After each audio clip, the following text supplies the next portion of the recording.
तुम्हारे पास कितनी मिसाइल है? चीन के पास कितनी है? भारत की निंदा दूसरे देश में होती है। भारत दुनिया का सबसे बड़ा देश है। सुनिए आप, सबसे बड़ा देश है। सुनिए आप, सुनिए आप, बेशर्म सरकार उस वर्षा करवा रही। एक गरीब माँ बाप के सपने टूट गए हैं। वन नेशन वन एजुकेशन कहते एक अकेला सब पे भारी। मोदी जी आप भूल जाइए, 21,000 करोड़ रुपए इन्होंने घूम घूम के खर्चा किया है। दिखावा करें तो देश गर्त में जाएगा। मोदी जी अहम और बहम के शिकार हो चुके हैं। अभी पंजाब में केजरीवाल ने एक अच्छा स्कूल बनवाया है। पढ़ाई सिंचाई दवाई मुफ्त होनी चाहिए। मोदी का गठबंधन भारतीय जनता पार्टी एनडीए नस्तनाबूत है। कि पूरे विश्व में भारत का नाम एक बड़े ही गर्व के साथ में लिया जा रहा है और तमाम ऐसे विपक्षी दल भी हैं जो कि उनको झूठा साबित करने पे तुले हैं। देखिए G20 जो है हर देश में आयोजन होता है साल। आने वाले समय में अब ब्राज़ील में किया जाएगा, फिर अगले साल कहीं और किया जाएगा। जिस तरह से अंधाधुंध पैसे 41,000 करोड़ रुपए खर्चा किया गया है, सोचने की बात है शर्म की भारत देश के ऊपर कितना कर्ज है। अगर आपके ऊपर कर्ज हो और इस तरह से आप दिखावा करें तो देश गर्त में जाएगा। आज के 9 साल पहले देश के ऊपर जो है 50,000 रुपये करोड़ का कर्ज था। 9 साल में मात्र मोदी जी ने 100 लाख करोड़ और बढ़ा दिया। अब हो गया 1.5 लाख करोड़ हज़ार में हुआ है। तो ऐसी स्थिति में जब आपके ऊपर इतना कर्ज है, इतनी पैसे में लोगों के कोई इंस्टीट्यूट लगाकर कारखाना लगा करके जो आज हम विदेशों से सामान ला रहे हैं, फैक्ट्री नहीं हमारे पास, पढ़े लिखे लोग इतने हैं, उनको रोज़गार दिया जा सकता था। मामूली रकम का जो है सत्यानाश नहीं हुआ। अगर इसका न्यायिक जांच करे भारत की न्यायिक एजेंसी या जांच एजेंसी है तो बहुत ज़्यादा घोटाला भी आएगा। हम भारतवर्ष के बेटे हैं, हरगिज डर नहीं सकते हैं।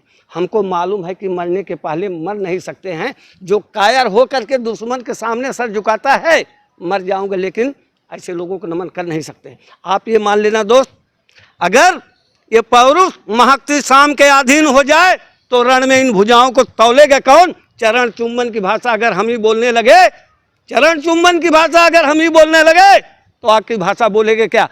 आग की भाषा बोलेगा कौन? मैं फूलचंद तत्व के साथ और सत्य कहूँगा, जो होगा संवैधानिक होगा, तार्किक होगा, सिद्ध करूँगा। सवाल आप करें। लेकिन बड़ी बात तो ये है कि जिस तरीके से 4100 करोड़ रुपए की बात आ रही है सामने में, G20 में लगभग 4100 करोड़ रुपए खर्च हुए हैं। और क्या आपको नहीं लगता कि इससे भारत की छवि मजबूत हुई है? इससे भारत की छवि जो पहले धूमिल थी अब वो कहीं ना कहीं उजागर साबित। ये कौन नहीं जानता है कि अपव्यय से छवि धूमिल होती है, छवि बनती नहीं है। जो खर्चा मात्र 10,000 करोड़ में 990 करोड़ में किया जा सकता है, ठीक है, वो आप 41,000 करोड़ खर्चा करते हैं, मामूली रकम नहीं होती है। इससे आज देश की देख लीजिए, बढ़ती हुई महंगाई, बढ़ती हुई आबादी देश की कितनी बड़ी समस्या है। आज ये समस्या यहाँ तक आ गई है कि भारत की निंदा दूसरे देश में होती है। भारत दुनिया का सबसे बड़ा देश है। सुनिए आप, तीसरे स्थान में भारत, सुनिए आप, दुनिया का आबादी का सबसे बड़ा देश है। इसी देश में 80 करोड़ जनता को जो है मुफ्त में राशन देना पड़ रहा। एक क्या राशन मुफ्त में आता है? सरकार का ही पैसा लगता है जो 80 करोड़ लोगों को दिया जा रहा है। क्या सरकार के पास इसका डाटा नहीं है? उन 80 करोड़ लोगों को कम दिया जाए।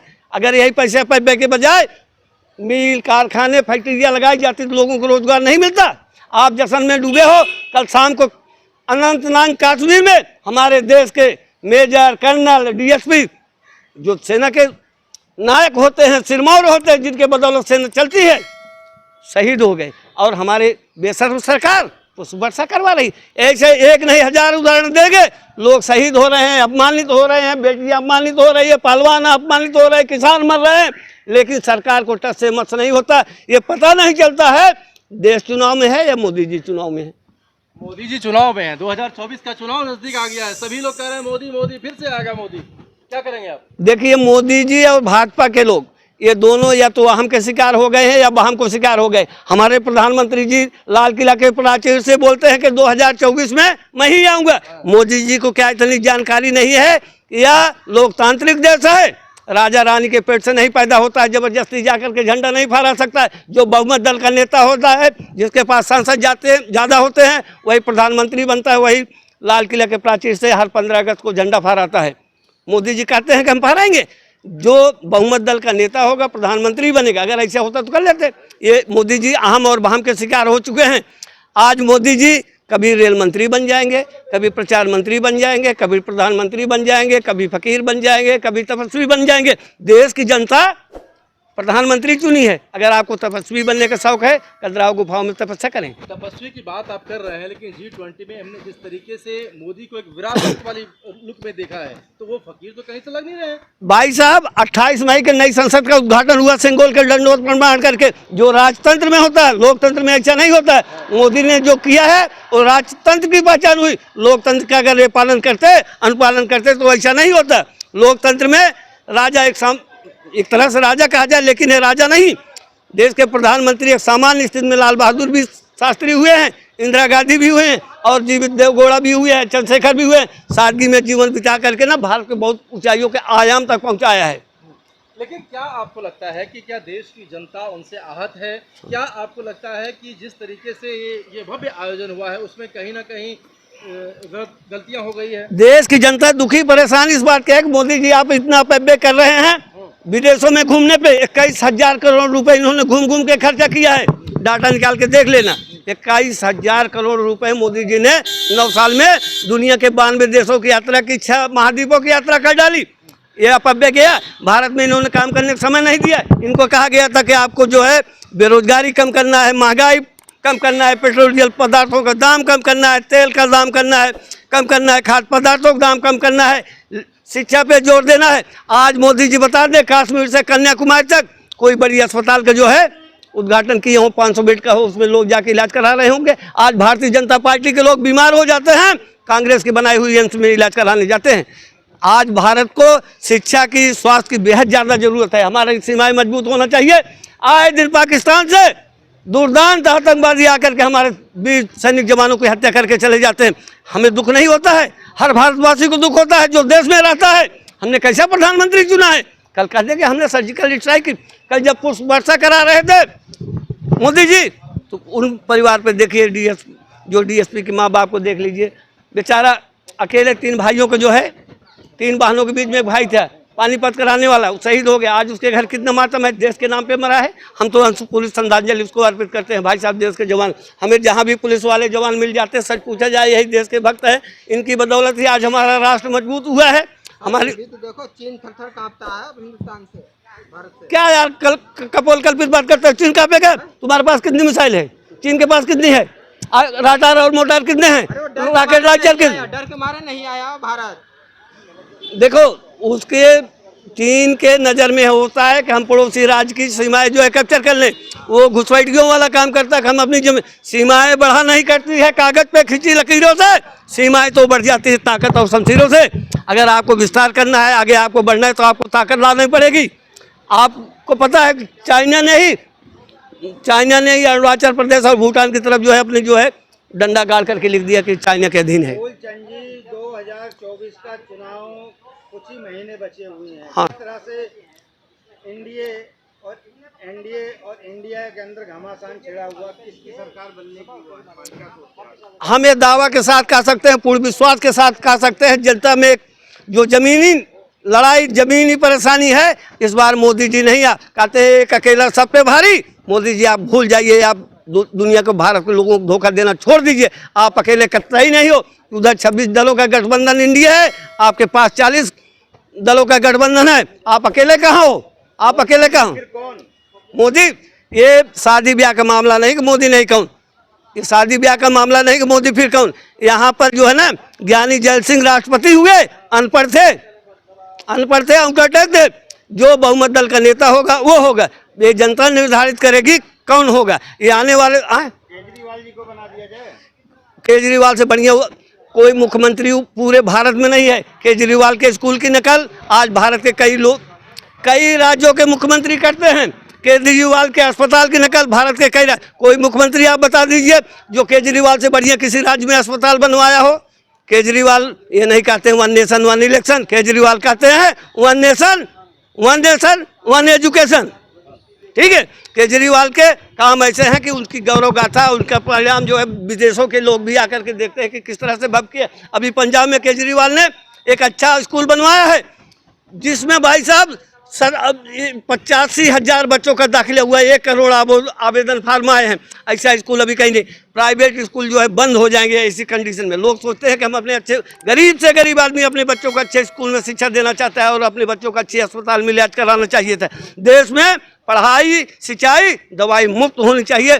ये नहीं पेट्रोल का दाम बढ़ा के लूट लो। 200 रुपये पेट्रोल कम कर दिया गैस सिलेंडर। यार 1100 की जगह 900 हुआ। 900 सस्ता होता है, 400 किनको महंगा लगता था। इसका जवाब कौन देगा बताओ?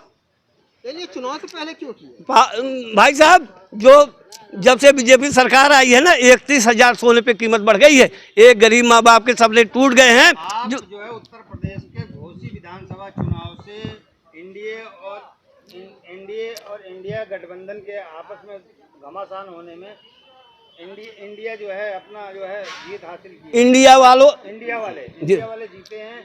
क्या ऐसा 2024 का आगाज वहीं से शुरू हो गया?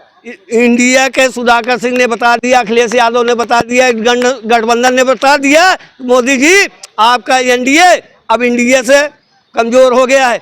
एक मामूली चुनाव घोसी का उपचुनाव विधानसभा का नहीं जीत सके, जबकि इन्हीं की पार्टी के जो है दिवाकर दारा सिंह थे। इतनी बुरी तरह 43,000 वोटों से हारना मामूली बात नहीं होती है। इतनी बुरी तरह से पराजित हुए, देश की जनता का संकेत मिल गया है। अब मोदी का गठबंधन, भारतीय जनता पार्टी, एनडीए नस्तनाबूत है। तभी तो कहा जा रहा है कि इंडिया में सभी भ्रष्टाचारियों का एक जमावड़ा है और सभी भ्रष्टाचारी एक होकर उन्होंने इंडिया को बदनाम कर रहे हैं। वो लोग ऐसा कह रहे हैं इंडिया सब नहीं लगाना चाहिए। जो बदनाम कर रहा है उसे बता देना। भ्रष्टाचारी जो है भाजपा में 70,000 करोड़ के घोटाले की जो है बात करते हुए मध्य प्रदेश में करते हैं। महाराष्ट्र में सिंधे परिवार को ले आकर के उप मुख्यमंत्री बना देते हैं। भ्रष्टाचारी तो भाजपा में है। अगर आप बलात्कारी हो, आप दुराचारी हो, भ्रष्टाचारी हो, भाजपा वॉशिंग मशीन भाजपा में चले जाइए। वो अपने वॉशिंग मशीन में डाल कर कैसे धुल देगी कि आप पावन पवित्र हो जाएंगे गंगा जैसे। वो तो कह रहे हैं कि भारत के विकास में जो भी इसके साथी बनना चाहे उनका स्वागत है यहाँ पर, लेकिन वो पहले वाली नीति नहीं चलेगी। चलेगी यहाँ पे सच्चाई और स्वच्छता। एक बात बताओ, जिसका जीवन ही कलंकित हो और चरित्र ही कलंकित हो, नैतिकता नाम की कोई चीज़ नहीं हो, समाज उसके साथ न हो, उपेक्षित हो, वो लोग क्या करेंगे? हमारे समाज में आज एनडीए के जो गठबंधन पर उंगली उठाते हैं, इसमें 9 प्रदेश के मुख्यमंत्री हैं। ठीक है, मुख्यमंत्री हैं 9। ऐसी स्थिति में मोदी जी और नड्डा साहब, अमित शाह अपने आप को कमजोर और लाचार महसूस कर रहे हैं। आपने आकलन नहीं लगाया? जैसे इन्होंने अपने गठबंधन का नाम इंडिया रखा, वैसे घबराहट हो गई कि इंडिया को ही हटा दिया जाए, अब भारत बोला जाए। भारत नाम तो है ही है भाई, इंडिया नाम तो है ही है।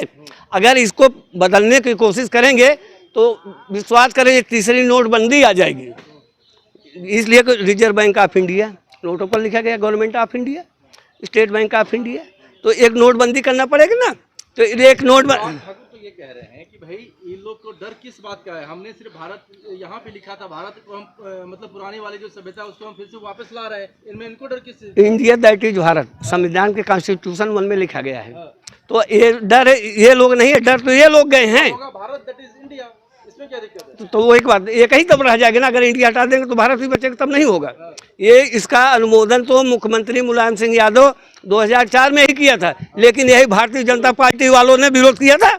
ये लोग तो अपनी, अगर ये लोग कुछ कहें तो गलत कहें तो सही है, अगर कोई सही बात कहे तो गलत है। भारतीय जनता पार्टी की पॉलिसी होती है। लेकिन जिस तरीके से भारतीय जनता पार्टी की सरकार है और वो चुन के भ्रष्टाचारियों पर ईडी और सीबीआई का दबाव बना करके वहां से पैसे जो वो राजस्व में डाल रहे हैं, इस पर क्या कुछ कहना चाहेंगे आप? भाई साहब एक बात बताओ, डर बिना न माना जलद गए 3 दिन बीत, डर बस तो आदमी मौत के डर से न जाने क्या क्या करने के लिए